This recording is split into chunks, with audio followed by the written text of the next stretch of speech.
السلام علیکم ورحمۃ اللہ وبرکاتہ۔ دنیا میں دو قسم کے مسلمان ہیں۔ ایک وہ ہیں جو اپنی خواہشات کو اللہ کی خواہشات پر قربان کر دیتے ہیں اور جو اللہ چاہتا ہے وہی کرتے ہیں، اور ایک وہ ہیں جو اپنی خواہشات کو پورا کرتے ہیں، اللہ کی خواہشات کو ایک طرف رکھ دیتے ہیں۔ تو جس طرح کہ اللہ نے فرمایا کہ مال و زر کے قریب جا لیکن محنت کر کے جا، لیکن یہ چوری ڈاکے سے جاتے ہیں، ہتھیانے کے لیے جاتے ہیں، چھیننے کے لیے جاتے ہیں، یعنی دوسروں سے رزق چھین کر، مال و زر چھین کر، چوری کر کے، ڈاکہ لگا کے، یا کسی غبن کر کے، یا کوئی اور دھوکہ دہی سے مال بٹورنا چاہتے ہیں۔ یہ ان کی خواہش ہے جو اس طرح والے ہیں۔ اور جو اللہ کی خواہش کے مطابق مال و زر لیتے ہیں، وہ محنت کر کے اس کو کما کے لیتے ہیں۔ اسی طرح عورت ہے، اللہ کی خواہش ہے کہ نکاح کر کے عورت کے قریب جا، لیکن کتنے لوگ ہیں بغیر نکاح کے جاتے ہیں، یہ ان کی اپنی خواہش ہے۔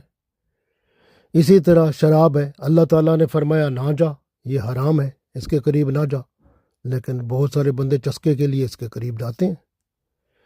کھانے پینے میں اللہ تعالیٰ نے فرمایا ٹھیک ہے تو حلال کے قریب جا، یہ اللہ کی خواہش ہے، حلال کے قریب جا، لیکن یہ ٹیسٹ کے لیے، چسکے کے لیے یہ حرام کے قریب بھی جاتے ہیں، حلال حرام کا خیال ہی نہیں رکھتے، یہ ان کی اپنی خواہش ہوتی ہے۔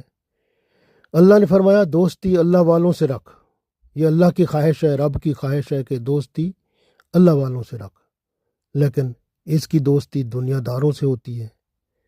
اپنے چسکے اور اپنی خواہشات کو پورا کرنے کے لیے ان لوگوں سے دوستی کرتے ہیں جو ان کی خواہشات کو پورا کرتے ہیں۔ تو اسی طرح اللہ نے فرمایا دیندار نیک عورت سے شادی کر، یہ اللہ کی خواہش ہے، لیکن یہ چاہتا ہے مالدار ہو، مشہور ہو، خاندانی ہو، اس میں شادی کروں، یہ بندے کی خواہش ہے۔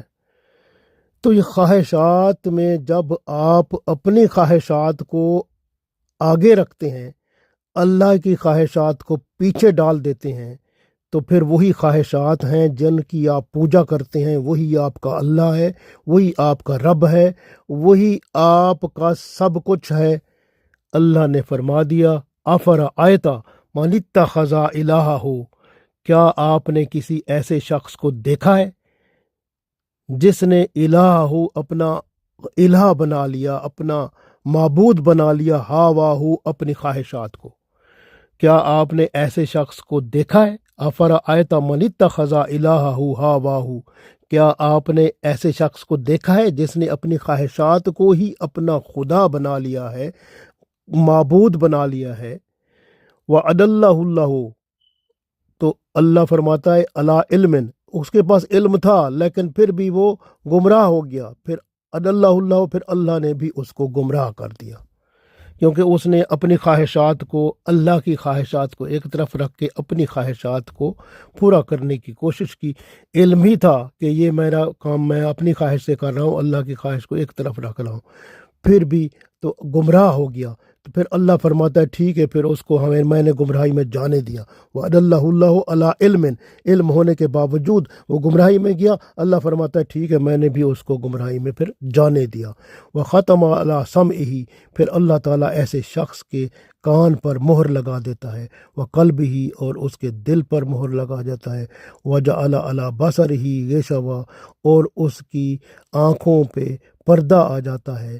تو اللہ فرماتا ہے فَمَن يَهْدِهِ مِن بَعْدِ اللَّهِ، ہے کوئی اللہ کے سوا جو اس کو ہدایت دے؟ اب افلا تذکرون، تو کیا تم نصیحت قبول نہیں کرتے؟ تو یہ ہے اللہ کی نصیحت۔ آپ اپنے آپ کو دیکھیں، کیا آپ نے اللہ کو ہی معبود بنایا ہوا ہے یا اپنی خواہشات کو؟